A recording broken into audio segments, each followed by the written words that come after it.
பச்சை சுண்டைக்காயில் எப்படி காரக்குழம்பு வைக்க போகிறதா பார்க்க போகிறோம். அதுக்கு தேவையான இன்க்ரீடியன்ஸ் ஒரு 10லேருந்து 15 உரிச்ச பூண்டு, 15 சின்ன வெங்காயம், கறிவேப்பிலை, பச்சை சுண்டைக்காய் வந்துட்டு இடித்து வச்சுருக்கேன், மஞ்சத்தூள், வெந்தயம், கடுகு, கல்லுப்பு, பெருங்காயம், ஒரு நெல்லிக்காய் சைஸில் புளியை வந்துட்டு ஊற வச்சு வச்சுருக்கேன், வீட்டில் அரைச்ச குழம்பு மிளகாத்தூள், அப்புறம் 3 காஞ்ச மிளகா. நீட்டு மிளகா இருந்தாலும் எடுத்துக்கோங்க, என்கிட்ட வந்துட்டு குண்டு மிளகா தான் இருக்குது, அதனால் இதில் 3 எடுத்துருக்கேன். அப்புறம் 3 மீடியம் சைஸ் தக்காளியை வந்து கட் பண்ணி எடுத்துருக்கேன். வாங்க வீடியோக்குள்ளே போகலாம்.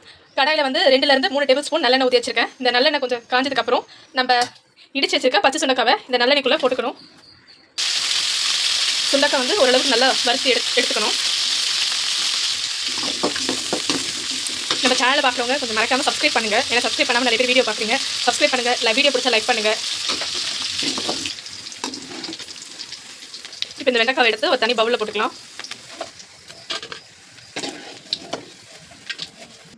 இப்போ அதே எண்ணெயில் ஒரு ஸ்பூன் கடுகு, ஒரு ஸ்பூன் வெந்தயம்.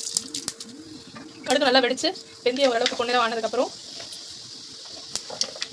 நம்ம உரிச்சு வச்சுருக்க சின்ன வெங்காயம் ஒரு 10லேருந்து 15 சின்ன வெங்காயம் போட்டுக்கலாம்.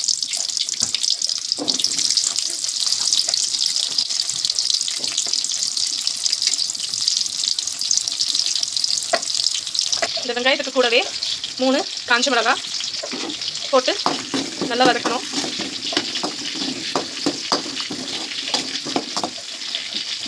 இது கூடவே கருவேப்பிலை, நம்ம உரிச்சு வச்சிருக்க பூண்டு போட்டு எல்லாமே நல்லா வதங்கணும்.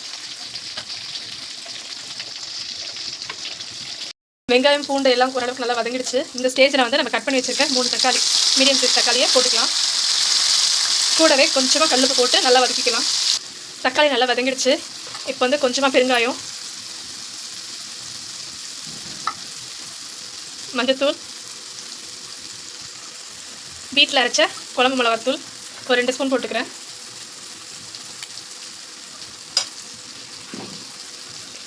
எல்லாமே சேர்த்து கொஞ்சம் நல்லா வதங்கணும்.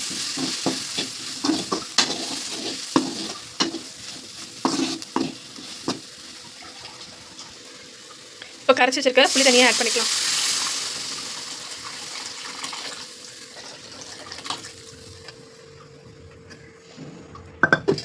ஆட் பண்ணிவிட்டு கொஞ்சம் கலந்து விட்டுட்டு உப்பு காரம் எல்லாம் கரெக்டாக இருக்கான்னு செக் பண்ணிக்கோங்க. பத்தலைனா போட்டுக்கோங்க. மட்டும் பத்தலை, அதனால் கொஞ்சம் உப்பு சேர்த்துக்கிறேன் நான். இப்போ குழம்பு நல்லா கொதிக்கட்டும். கொதிச்சு ஓரளவுக்கு சொன்னதுக்கப்புறம் நம்ம சுண்டைக்காய் போட்டுக்கலாம். குழம்பு நல்லாவே ஓரளவுக்கு கொதி வந்துருச்சு. இந்த ஸ்டேஜில் வந்து நம்ம வறுத்து வச்சுருக்க சுண்டைக்காவை போட்டுக்கலாம். போட்டதுக்கப்புறம் இன்னும் கொஞ்சம் நேரம் கொதிக்கட்டும். சுண்டைக்காய் குழம்பு வந்து நல்லா கொதிச்சு எண்ணெயெல்லாம் திரிஞ்சு வந்துடுச்சு. இந்த சைடில் பார்த்தீங்கன்னா உங்களுக்கே தெரியும். ஸோ அவ்வளோதான், குழம்பு ரெடி. ரொம்பவே டேஸ்டியான சுண்டைக்காய் குழம்பு ரெடி ஆகிடுச்சு காய்ஸ். வீடியோ பிடிச்சா மறக்காமல் லைக் பண்ணுங்கள். கண்டிப்பாக அதை ட்ரை பண்ணி பாருங்கள். நெக்ஸ்ட் வீடியோவில் பார்க்கலாம். Bye guys.